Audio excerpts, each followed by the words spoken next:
All right, let's dive straight into this explainer. Today, we're unpacking Leo Lone's brilliant book, How to Talk to Anyone. We're going to grab some of the most actionable, game-changing tactics from the source material and see exactly how they can completely transform your social and professional relationships. It's going to be fun. So, I've got to ask, how do you handle those absolutely crucial first 10 seconds when you meet someone new? Because, as our source material reveals, it's wild. Whenever people meet you, they take this instant mental snapshot. Literally, the way you look and the way you move, that accounts for more than 80% of someone's first impression of you. You've got exactly 10 seconds to show you're a somebody. So are you ready for that? To get us there, we're taking a full social interaction journey today. We'll hit the first impression, move into mastering small talk, then building deep rapport, the art of praise, and we'll wrap it all up with some advanced social tactics. All right, starting right off with section 1, the first impression. Let's talk about the flooding smile. You know how most people just flash an immediate, kind of generic smile the second they make eye contact? Well, the big winners do it differently. Step 1, you look at their face. Step 2, you pause, just for a split second to soak in their persona. And step 3, let a big, warm, responsive smile flood over your face and right into your eyes. That tiny split-second delay is absolute magic. It convinces the person that your smile is genuine and that it's meant just for them, not just any random person walking into your line of sight. Next up is a concept called sticky eyes. I want you to imagine your eyes are glued to your conversation partner with this warm, gooey taffy. Don't break eye contact, even after they finish speaking.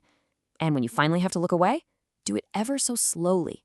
Reluctantly stretch that invisible taffy until the tiny string breaks. The author points out that doing this significantly increases feelings of respect and fondness.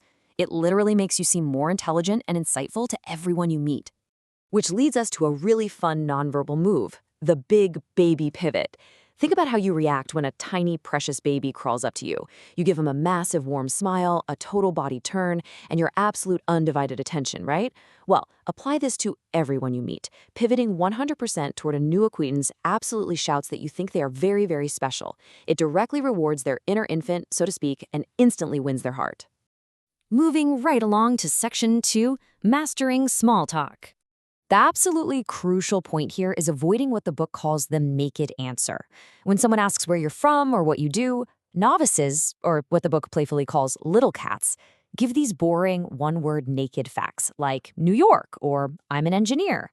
Honestly, this unfairly challenges the other person's imagination to keep the conversation going. Master communicators, the big cats, do the exact opposite. They give fleshed-out answers. They throw out these delicious, engaging facts that bait the conversational hook. It gives the other person so much material to comment on and makes the whole chat flow effortlessly. Now, once you've got the conversation flowing, you've got to use the swiveling spotlight. Picture this giant revolving spotlight right between you and your partner. When you meet someone, you want to keep that spotlight focused brightly on them. The secret here, the longer you keep shining that light away from yourself and onto their life, the more absolutely fascinating they will find you. It literally blinds them to the fact that you've hardly spoken about yourself at all. But hey, what happens when you totally blank and run out of things to say? Enter parroting. If you're ever stuck wondering, oh man, what do I say next? Just play the parrot. Simply repeat the last few words your conversation partner just said, but use an inquisitive tone, like a question. It smoothly puts the conversational ball right back in their court. Then, all you have to do is sit back and listen as they happily keep chatting away. All right, that brings us to section 3, building deep rapport. Let's dive into being what the book calls anatomically correct empathizers. Look, don't just say yup or uh-huh. You need to really listen to the sensory language your partner is using. If they are visual and say, I see my way clear, you respond with, I see what you mean. If they're auditory and tell you, that rings a bell, you say, that sounds great. Or if they're kinesthetic and talk about gut feelings, you tell them, I can grasp how you feel. Matching someone's specific sensory language like this makes them subconsciously feel that you experience the world exactly the same way they do. Now, if you want to connect with absolutely anyone, you kind of need to be a modern-day Renaissance person. And the strategy for that is scramble therapy. The idea is, once a month, go do something totally outside of your normal experience. Check out a new exhibition, try some weird sport, go listen to a random lecture. By doing this, you'll actually pick up 80% of a new crowd's insider lingo, what the author affectionately calls their gobbledygook. It lets you sound like an absolute insider no matter what random crowd you find yourself in. And that brings us to a super counterintuitive tactic, killing the quick me too. Look, when you find out you have something in common with someone, your natural instinct is to immediately shout, "Hey, me too," right? But don't. Actually, wait to reveal your shared interest. Let your conversation partner enjoy talking about it first.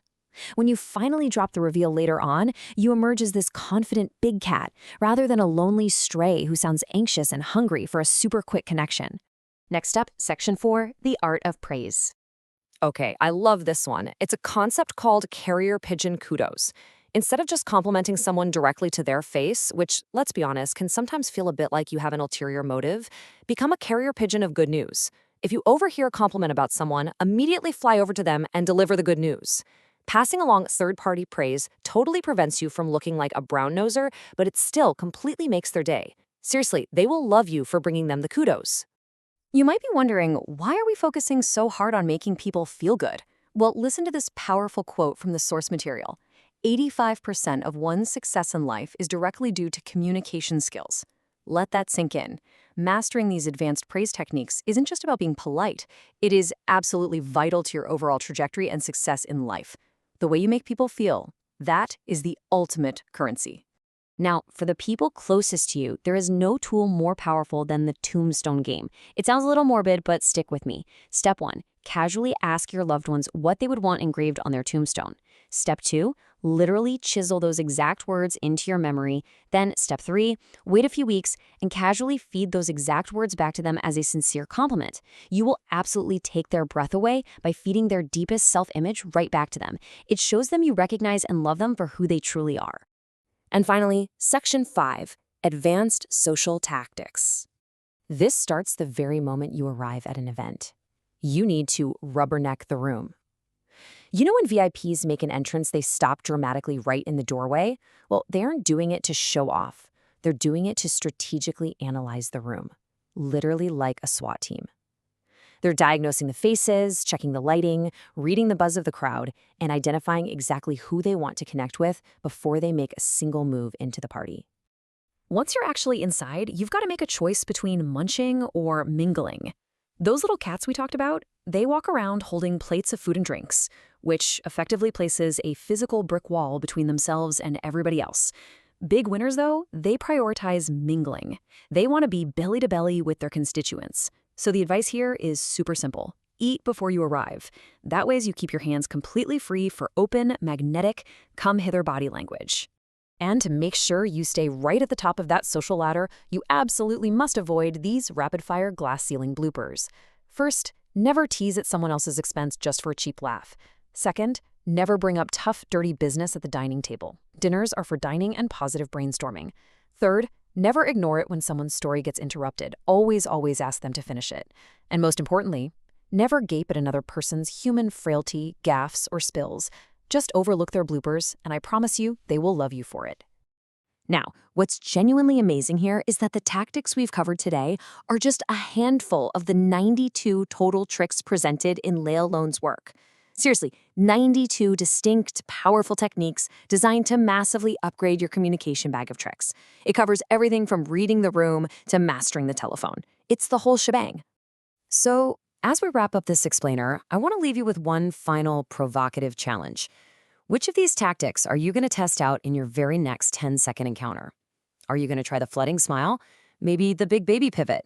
Or how about that parroting trick? Pick just one. Try it out today and just watch the immediate difference it makes. Thanks for hanging out, and good luck out there.